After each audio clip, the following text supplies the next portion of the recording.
Elimika na Mahasin TV. Pata kujua wema wa Uislamu.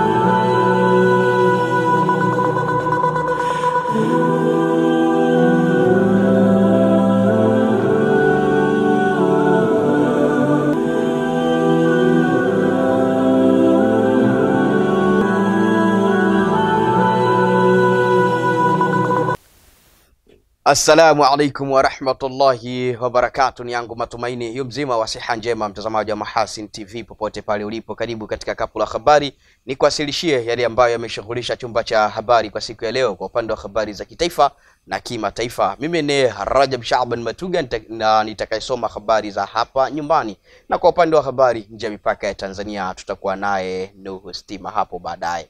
Awali ya yote mtazamaji, tuangazie mukhtasari wake. Waziri Mkuu Dr. Mwigulu Nchemba ahimiza sekta binafsi kuongeza ubunifu katika uzalishaji.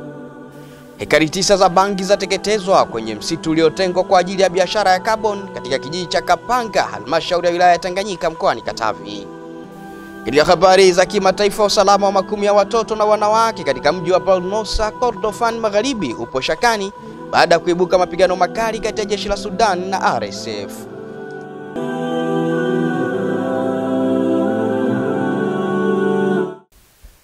Naam mtazamaji, kabla ya kuanza kapu la habari nikukumbushe mbali na kuyafuatilia matangazo haya kupitia kisimbuzi chako cha Azam TV, lakini pia unaweza kuipata taarifa yetu ya habari kupitia account ya YouTube kwa jina la Mahasin TV Official Channel. Tuanze habari za kitaifa kutoka jijini Dar es Salaam. Waziri Mkuu wa Jamhuri ya Muungano wa Tanzania Dr. Mwigulu Lameck Nchemba amezitaka taasisi za sekta binafsi kuongeza ubunifu kwa kushirikiana na serikali, hususan katika masuala ya kiuchumi wa kisasa ili kufanya Tanzania kufikia malengo yake kutoka katika dira ya taifa ya maendeleo ya mwaka 2050. Taarifa kutoka jijini Dar es Salaam inasimuliwa na Zuberi Mgaya kutoka hapa studio. Kauli hiyo ameitoa wakati akifunga maadhimisho ya wiki ya kampuni changa za kiteknolojia kwenye ukumbi wa PSSSF Makumbusho jijini Dar es Salaam. Daktari Mwigulu Lameck Nchemba amesema ili kumaliza changamoto ya ajira kwa vijana nchini, lazima kubadili mtazamo kwa sekta binafsi katika kufikia malengo. Rai yangu kwa Watanzania, tubadili mtazamo tunavyoiangalia sekta binafsi. Hatutashughulikia jambo linalohusu ajira kwa vijana wa Kitanzania kama mtazamo wetu utakuwa hasi kwa sekta binafsi. Kwa output hizi tunazozipata, kwa matoleo tunayopata ya vijana kutoka vyuo na ngazi mbalimbali wanaokwenda kwenye soko la ajira, milioni 1, milioni 1.5 mpaka milioni 2 kwa mwaka, mkombozi pekee wa kuwafanya vijana hawa wawe na kazi zenye heshima ni lazima tujenge sekta binafsi yenye nguvu. Aidha, Daktari Mwigulu amesema serikali inaendelea kutengeneza mazingira rafiki kwa sekta binafsi ili kutengeneza uhusiano mzuri baina ya serikali na sekta binafsi wakati wa kutimiza majukumu yao. Serikali itatekeleza yale masuala ya kiutawala yakiwemo ya kisera, lakini pia serikali imeendelea kutekeleza maeneo ambayo yanahitaji marekebisho ya masuala ya kiutawala ili kuweza kufanya mazingira yawe rafiki kwa vijana wanaofanya shughuli za aina hii. Asiwepo na sheria ambayo inakuwa kikwazo ama kwa serikali kutimiza wajibu wake kwa wananchi ama wananchi wenyewe kujiletea maendeleo. Kwa hiyo hakuna kikwazo. Kama lipo jambo linaloonekana kikwazo kiwe cha kisheria ama cha kikanuni, leteni lirekebishwe haraka. Awali akitoa taarifa kwa Waziri Mkuu Daktari Mwigulu Lameck Nchemba, Waziri wa Mawasiliano na Teknolojia ya Habari Angela Kairuki amesema serikali inapaswa kuweka mikakati na kuwezesha sekta binafsi ambazo zinaanzishwa ikiwemo mitaji na mazingira wezeshi. Tunaendelea kuhakikisha kuona ni kwa namna gani tunaboresha ekolojia kwa ajili ya biashara hizi changa kuweza kukua zaidi, na mpaka kwa takwimu tulizonazo hivi sasa takriban startups zilizosajiliwa 1041 zinaendelea kufanya kazi na zimeweza kutoa ajira takriban 140,000 na imeweza kuchangia mapato kwa mwaka 2024 takriban dola milioni 96.4, lakini katika mwaka huu tulioko hapa mpaka sasa dola milioni 300, na utaweza kuona ni kwa namna gani kwa kiasi kikubwa wana mchango mkubwa sana endapo watalelewa na kuweza kusaidiwa kuendelea kuboreshewa mazingira ya kufanya shughuli zao, kiwemo upatikanaji wa mitaji, miundombinu, swala zima la sheria na mazingira mengine ya kiutawala. Asante sana Zuberi Mgaya kwa masimulizi ya taarifa hiyo kutoka jijini Dar es Salaam. Mtazamaji, na sasa tunageukia kanda ya magharibi kutoka huko mkoani Katavi. Halmashauri ya wilaya ya Tanganyika mkoani Katavi kwa kushirikiana na kamati ya ulinzi na usalama ya wilaya hiyo imeendesha msako katika misitu ya hifadhi ya biashara ya kaboni na kufanikiwa kubaini na kuteketeza hekari takriban 9 zilizolimwa dawa ya kulevya aina ya bangi katika msitu wa kijiji cha Kapanga wilayani humo. Taarifa kutoka wilayani Tanganyika mkoani Katavi inasimuliwa hapa studio na Hilal Sefuriami. Hatua hiyo ni miongoni mwa juhudi madhubuti za kulinda misitu hiyo isiendelee kuharibiwa na baadhi ya watu wanaovamia na kujihusisha na shughuli za kibinadamu kinyume na utaratibu. Zoezi hilo limeongozwa na mamlaka ya kupambana na kudhibiti dawa za kulevya kanda ya Tabora, ambapo mkuu wa wilaya ya Tanganyika Onesimo Buswelu ameeleza hali ilivyokuwa. Vikosi kutoka mamlaka ya udhibiti na kupambana na madawa ya kulevya pamoja na vyombo vya usalama vinaendelea na kukagua katika maeneo yetu, hasa baada ya kuwa tumepata taarifa za kiintelijensia kwamba kuna watu wanajihusisha na kilimo haramu cha bangi. Na hapa Kapanga imebaini na kuona takriban hekari 9 ambazo zimelimwa bangi. Na hii bangi imelimwa katikati ya misitu ambayo inafanya biashara ya kaboni. Na ili ilimwe, kwanza wamefanya uharibifu wa mazingira.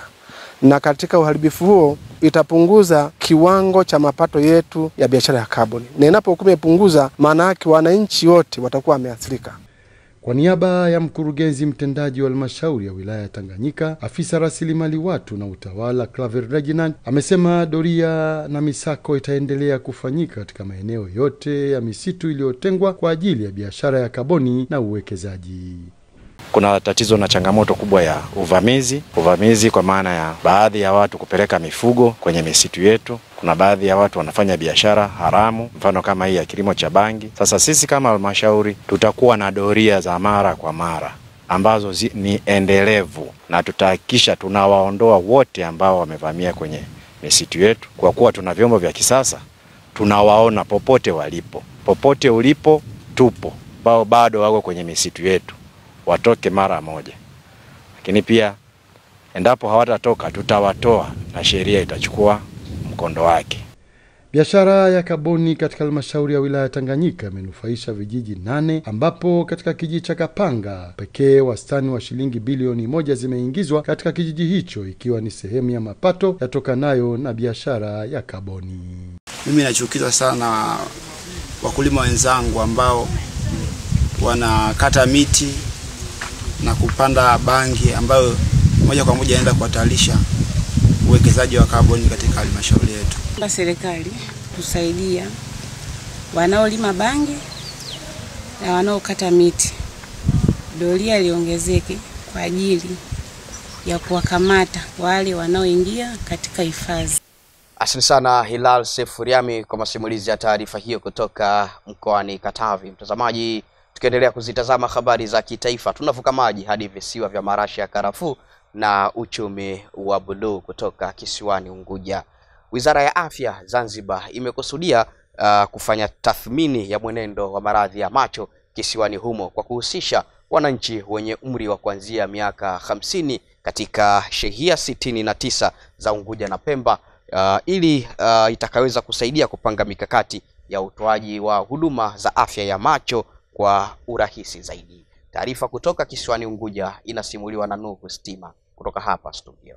Hayo yamezungumzwa na mkurugenzi wa kinga na elimu ya afya Zanzibar, Dr. Salim Slim, wakati akiwa kwenye mafunzo maalum ya kufanya tathmini hiyo itakayofanywa na Wizara ya Afya kwa kushirikiana na wadau mbalimbali ili kupunguza changamoto ya maradhi ya macho kwa wazee. Kazi hii tunaifanya baina ya Wizara ya Afya na tunaita International Agency for Avoidable Blindness, IAAB, ili na sisi Zanzibar tuwe katika takwimu za kilimwengu kwenye masuala mazima ya afya ya macho yetu. Na hii ni jambo muhimu kwa sababu chochote kile kitakachotokezea tuna uhakika sasa kwamba na sisi tupo katika ramani ya ulimwengu kwenye mafanikio, lakini vile vile sehemu ambazo tuna changamoto nazo, ili sasa kama tutapata marafiki waje kutusaidia, lakini pale ambapo tumefanya uzuri tupate marafiki nao waje vile vile kuiga mafanikio yetu. Mratibu wa huduma za afya ya macho Zanzibar, Dr. Fatma Juma Omar, ameelezea jinsi ambavyo tathmini hiyo itakavyotoa suluhisho katika kukabiliana na tatizo la uoni hafifu ambalo linaweza kutibika. Nataka tujue tathmini ya mwenendo wa maradhi ya macho kwa watu hao ili tuweze kupanga mikakati kwa ajili ya utoaji wa huduma huu. Tathmini hii itasaidia Wizara ya Afya katika kupanga mpango kazi na vipi tutoe huduma hizi za afya ya macho, ikiwemo kusomesha wafanyakazi kwa kada mbalimbali kutoka madaktari, wapimaji wa miwani, optometrist, na hata hizi kada za middle eye care workers.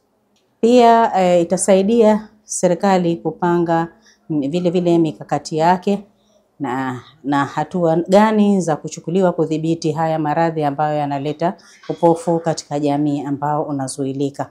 Kwa upande wao, baadhi ya washiriki wa mafunzo ya ufanyaji wa tathmini ya maradhi ya macho wamesema kuwa mafunzo hayo yatawasaidia kutambua visababishi vya upofu na kuendelea kuisaidia jamii ya wazee wa Zanzibar kuondokana na tatizo hilo. Zoezi ambalo linafanyika kwa haraka, tunachagua tu kundi maalum la watu ambao tumesema ni kuanzia miaka 50 na kuendelea, kwa sababu kundi hili limeonyesha kuwa lina matatizo mengi ambayo yanaweza yakawa yana uhusiano wa moja kwa moja na jamii husika. Kwamba ukipata taarifa kwa hili kundi la watu wa miaka 50 na kuendelea, unaweza kuwa umepata japo kwa rough estimates za matatizo ya macho yaliyomo kwenye hiyo jamii. Haya matatizo mara nyingi huweza yakawa ni ya macho peke yake, ama ni matatizo yanayosababishwa na macho kutokana na matatizo ya ndani ya mwili kama vile pressure au kisukari, ambayo hupelekea kuibua upofu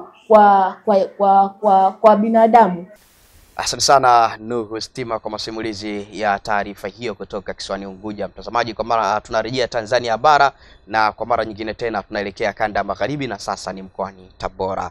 Wadau wa afya kutoka mfuko wa hifadhi ya jamii PSSF wametoa msaada wa vifaa tiba ikiwemo vitanda vya wagonjwa pamoja na shuka vitakavyotumika katika hospitali ya wilaya ya Manispaa ya Tabora mkoani Tabora vyenye thamani ya zaidi ya shilingi milioni 65, vikilenga kupunguza vifo vya mama na watoto katika hospitali hiyo. Taarifa kamili kutoka mkoani Tabora anasimulia Saidi Kapalila. Nazo baby coats, radiant warmer, kuna vingine ambavyo havijafunguliwa kwenye maboksi. Ni makabidhiano ya vifaa tiba hivyo, ambapo baada ya hapo kaimu meneja wa mfuko wa hifadhi ya jamii PSSF kanda ya Tabora Hanimba Bika anaeleza malengo ya kutoa vifaa hivyo. Lengo letu kuu ni kusaidia au kukava jamii na majanga. Na majanga yako mengi, yakiwemo ya kazi ambayo ndio jukumu tunalolifanya la kuandikisha watumishi, kuwalipa mafao. Lakini jukumu kubwa tulionalo pia kukava jamii na majanga mengine, kwa mfano ya ugonjwa. Kama hapa sasa hivi tunatoa vifaa hivi kwenye hospitali kwa sababu pia hili ni lengo letu kama mfuko wa hifadhi ya jamii. Na katika msaada huu tutoe hasa kwenye upande wa afya ya mama na mtoto, kwa sababu ndio kuna changamoto kubwa kwenye jamii yetu. Kwa upande wake mganga mkuu wa hospitali ya wilaya ya Tabora Daktari Shani Mdamu anaeleza hali ya vifo vya mama na mtoto kwa manispaa ya Tabora kwa mwaka 2025 na mikakati ya kutokomeza vifo hivyo. Ujio wa vifaa hivi kwa kweli imekuwa italeta tija kubwa, kwa maana kwamba vifaa tulivyopokea vya milioni 25 vitakuwa ni msaada, kwa sababu tutaenda kuboresha zaidi huduma za afya ya uzazi na mtoto. Hali ya vifo mpaka kufikia mwezi huu wa 12 kwa manispaa tuna vifo 4, kwa maana kwa manispaa tuna vifo vya kina mama 4 ambao tu kwa bahati mbaya walitutoka kulingana na complications ambazo walikuwa wamezipata, lakini sisi lengo letu tunataka tusiwe na kifo hata kimoja. Naye mkurugenzi wa halmashauri ya manispaa ya Tabora Daktari John Pima, mbali na kuwashukuru wadau hao wa afya, ametoa uhakika wa kuvitunza vifaa hivyo ili viwe na tija ya muda mrefu. Na kipekee tuwapongeze ofisi ya PSSF hapa Tabora kwa kazi kubwa ambayo mnaifanya. Uwekezaji mlioufanya leo wa milioni 25 unakwenda moja kwa moja kwenye mioyo ya watu, ya wakazi wa Tabora. Na sisi ndio tupa hivi vifaa, tutavitunza, tutavitumia vizuri kwa manufaa mazima ya nini? Ya wananchi wetu. Lakini pia vinatupa nguvu, nadhani daktari ni kweli kwamba vinatupa nguvu hata utoaji wa huduma yetu uwe bora na bora na bora zaidi, si ndio jamani? Kwa sisi tunaahidi hayo kwamba tutafanya kazi vizuri, tutatumia vifaa vyetu hivi vizuri. Kutoka Tabora, Saidi Kapalila, Mahasin TV. Asante sana Saidi Kapalila kwa undani wa taarifa hiyo kutoka mkoani Tabora. Mtazamaji, tunaendelea kusalia kanda ya magharibi na sasa ni mkoani Kigoma. Baraza la madiwani la halmashauri ya wilaya ya Kasulu mkoani Kigoma limemthibitisha diwani wa kata Makere Samuel Kadogo kuwa mwenyekiti mpya wa halmashauri ya wilaya hiyo baada ya kupata kura 28 kati ya kura 29 zilizopigwa na madiwani katika kikao maalum cha uchaguzi wa viongozi. Wagombea walikuwa wawili. Wa kwanza alikuwa ni ndugu Athanas Bungwa kutoka chama cha ACT Wazalendo, na mgombea wa pili alikuwa ni ndugu Samuel Philbert Kadogo kutoka chama cha Mapinduzi. Ndugu Athanas Bungwa alipata kura moja. Mgombea wa pili ndugu Samuel Philbert Kadogo amepata kura 28. Hivyo basi ninayo furaha kumtangaza rasmi ndugu Samuel Philbert Kadogo kuwa mwenyekiti wa halmashauri ya wilaya ya Kasulu kwa mwaka 2025-2030. Ni sauti ya katibu tawala wa wilaya ya Kasulu Bi Telesia Mtewele akitangaza matokeo ya uchaguzi wa mwenyekiti wa halmashauri ya wilaya ya Kasulu yaliyompa ushindi diwani wa kata ya Makele Samuel Kadogo. Aidha, kwa nafasi ya makamu mwenyekiti wa halmashauri hiyo, mgombea pekee wa nafasi hiyo Charles Benjamin Charles wa kata ya Nyakitoto ameshinda baada ya kupata kura za ndio 28 kati ya kura 29 zilizopigwa na madiwani. Akizungumza na madiwani wa halmashauri hiyo baada ya kuapishwa kwa madiwani hao, mkurugenzi mtendaji wa halmashauri ya wilaya ya Kasulu CPA Francis Kafuku amesema vikao vya baraza hilo na kamati mbalimbali sasa vitaendeshwa kidigitali. Baada ya Bunge la Jamhuri ya Tanzania kusema sasa linaondoka kwenye makaratasi na kwenda kidijitali, maelekezo yale sisi kama halmashauri ya wilaya Kasulu tuliyachukua, na kwa halmashauri yetu hatutumii tena makaratasi. Leo tulikuwa na makaratasi kwa sababu ndio siku ya mwanzo, lakini kama mlivyoshuhudia tukio hili, tumegawa vishikwambi kwa waheshimiwa madiwani wote. Halmashauri yetu ni moja ya halmashauri kwa hapa Tanzania ambazo zinatumia mfumo wa kidijitali kwa ajili ya uendeshaji wa vikao vya halmashauri, hususan mabaraza na kamati mbalimbali. Naam, mtazamaji, kwingineko kutoka mkoani Ruvuma, mkuu wa mkoa wa Ruvuma Brigedia Generali Ahmed Abbas Ahmed amewataka madiwani katika halmashauri zote 8 za mkoa huo kutumia nafasi zao kikamilifu kuwajibika kwa ajili ya wananchi ili kuongeza kasi ya maendeleo. Taarifa kamili anasimulia Zuberi Ngaya kutoka hapa studio. Hayo ameyazungumza wakati akifungua mkutano wa kwanza wa baraza la madiwani katika halmashauri zote 8 za mkoa wa Ruvuma, akiwataka kutumia vikao vyao kwa ajili ya masuala ya maendeleo katika jamii.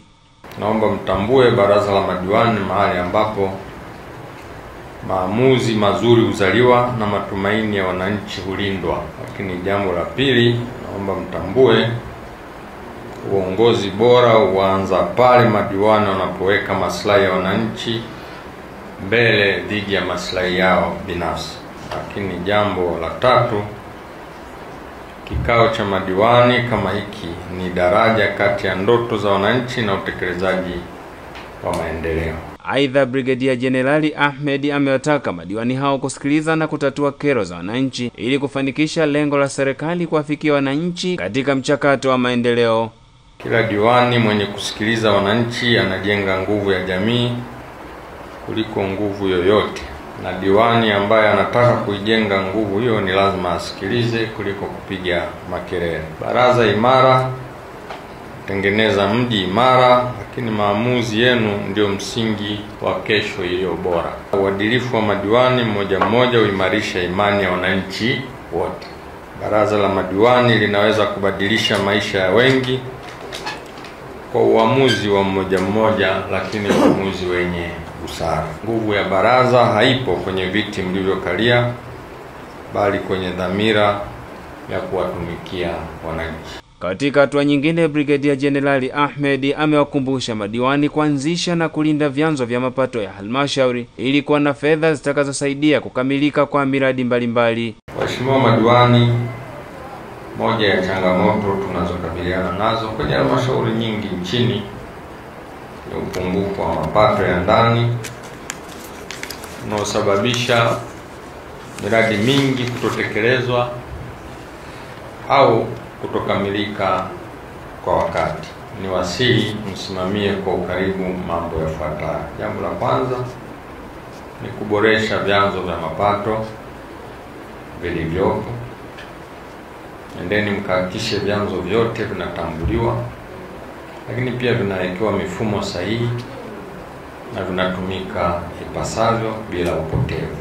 Naam, mtazamaji, kwa taarifa hiyo kutoka mkoani Ruvuma kama ambavyo imesimuliwa na Zuberi Mgaya kutoka hapa studio, ndio tamati ya Kapu la Habari kwa habari za kitaifa. Napoza kwa sekunde chache punde nitarejea tena hapa na kuweza kumwalika Nuhu Stima ambaye atakuja na yale aliyotuandalia kwa upande wa habari za kimataifa. Usiondoke. Mahasin TV channel namba 455 katika kingamuzi cha Azam.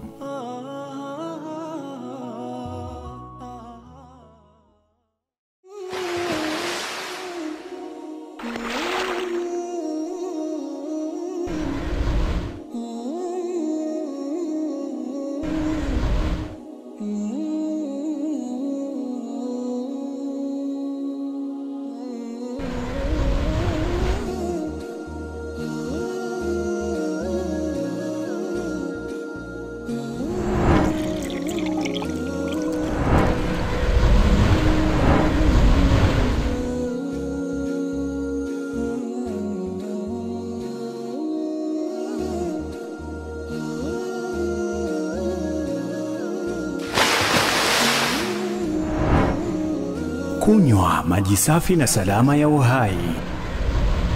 Bidhaa bora ya Bakhresa.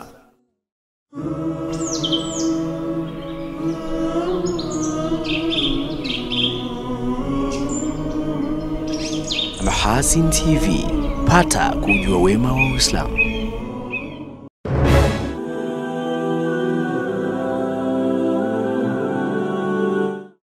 Asante sana mtazamaji kwa kuendelea kuwa nami ndani ya Kapu la Habari, na shukrani sana kwa kuendelea kuichagua Mahasin TV, pata kujua wema wa Uislamu. Na sasa mtazamaji, ni wakati wake Nuhu Stima kwa upande wa habari za kimataifa. Mtazamaji wa Mahasin TV, karibu kwa upande wa habari za kimataifa. Kundi la madaktari wa Sudan limesema kuwa lina wasiwasi mkubwa kuhusu hatima ya makumi ya watoto na wanawake katika mji wa Bab Nusa huko Kordofan Magharibi baada ya mapigano kati ya jeshi la Sudani na wanamgambo wa kikosi cha msaada wa haraka RSF. Mtandao wa madaktari nchini Sudani umesema katika taarifa yake kuwa mapigano makali yamejiri katika mji wa Bab Nusa na kwamba vitisho vinazikabili familia katika mji huo ambazo zimepewa hifadhi katika makao makuu ya kikosi cha 22 cha jeshi la Sudan baada ya wanamgambo wa RSF kudhibiti mji huo. Video iliyorushwa mtandaoni na wanachama wa kikosi cha RSF zimeonyesha idadi kubwa ya wanawake na watoto wakiwa katika kambi ndani ya makao makuu hayo ya jeshi wakiwa na hali mbaya. Mtandao huo umetaka kuandaliwa maeneo salama kwa ajili ya kuwahamishia wakimbizi hao na kuwapatia misaada ya kibinadamu. Aidha, mtandao huo wa madaktari wa Sudan umeitolea wito jamii ya kimataifa kuchangia misaada na kushinikiza uongozi wa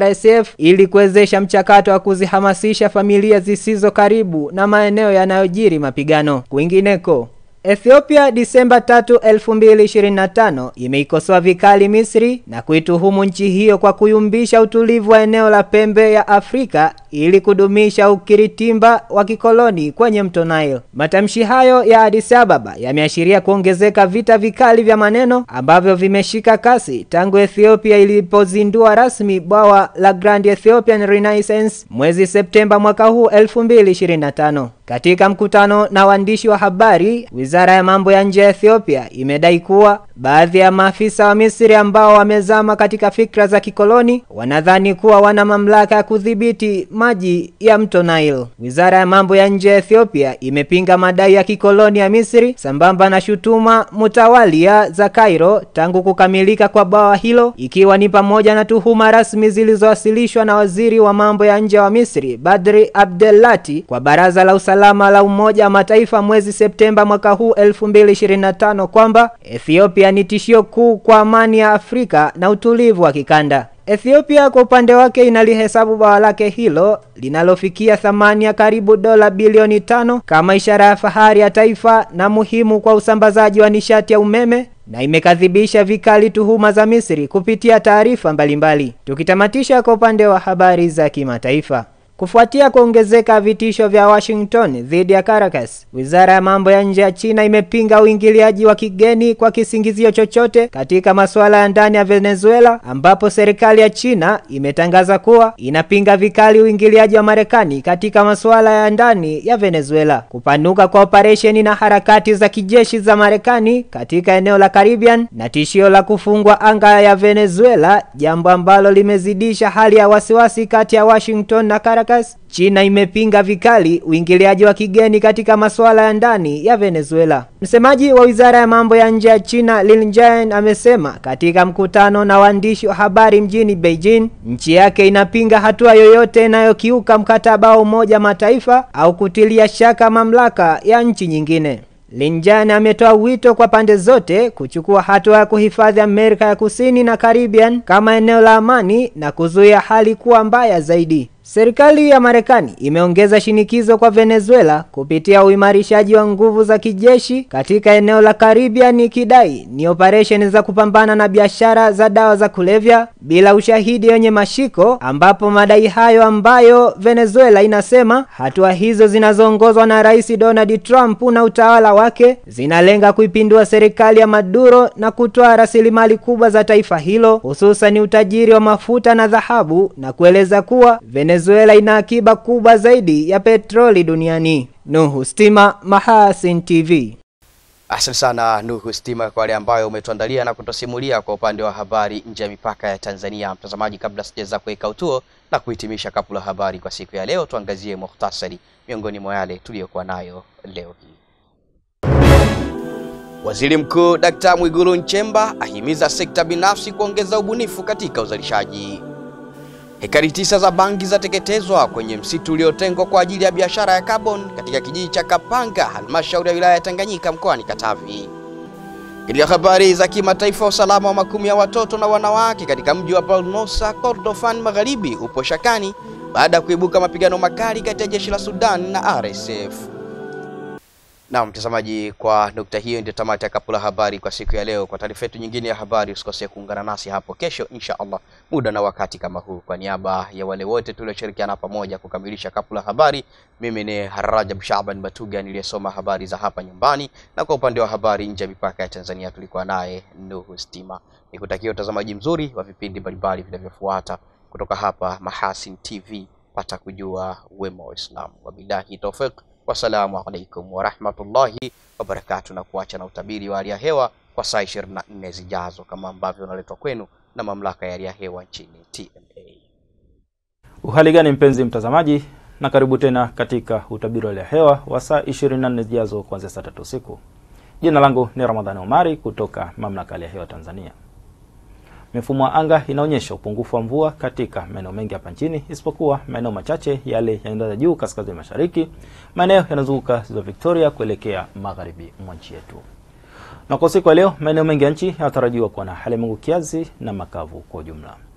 Na kwa siku ya kesho maeneo ya mkoa wa Kagera, Geita, Mwanza, Kigoma pamoja na Katavi yanatarajiwa kuwa na hali ya mawingu kiasi, mvua na ngurumo za radi katika maeneo machache na vipindi vya jua. Na maeneo ya mkoa wa Arusha, Kilimanjaro pamoja na Manyara yanatarajiwa kuwa na hali ya mawingu kiasi, mvua nyepesi katika maeneo machache na vipindi vya jua. Na maeneo mengine nchi yaliyosalia yanatarajiwa kuwa na hali ya mawingu kiasi na vipindi virefu vya jua. Na kwa upande wa upepo, tunatarajia upepo kuvuma kwa kasi ya kilomita 20 kwa saa katika maeneo ya ukanda wetu wa pwani yote. Hali ya bahari inatarajiwa kuwa na mawimbi madogo. Kwa maeneo ya ziwa Victoria, ziwa Tanganyika pamoja na ziwa Nyasa, upepo unatarajiwa kuvuma kwa kasi ya kilomita 30 kwa saa.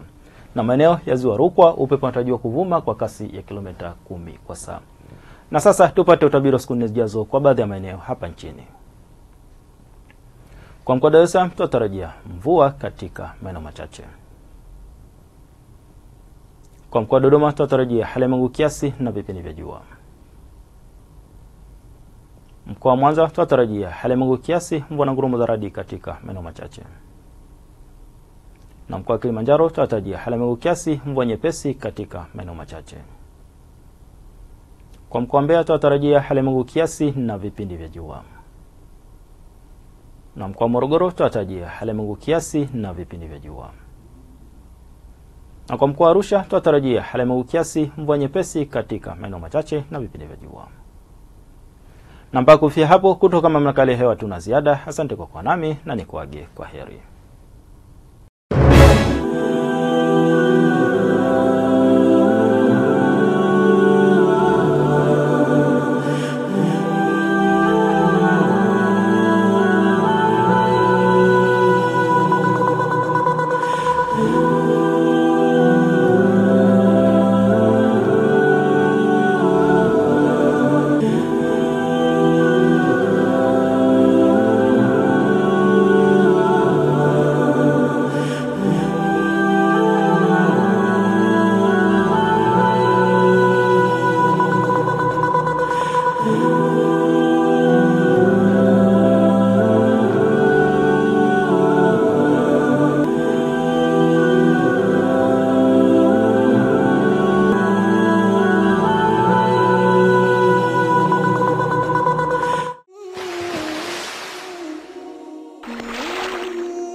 Kunywa maji safi na salama ya uhai. Bidhaa bora ya Bakhresa.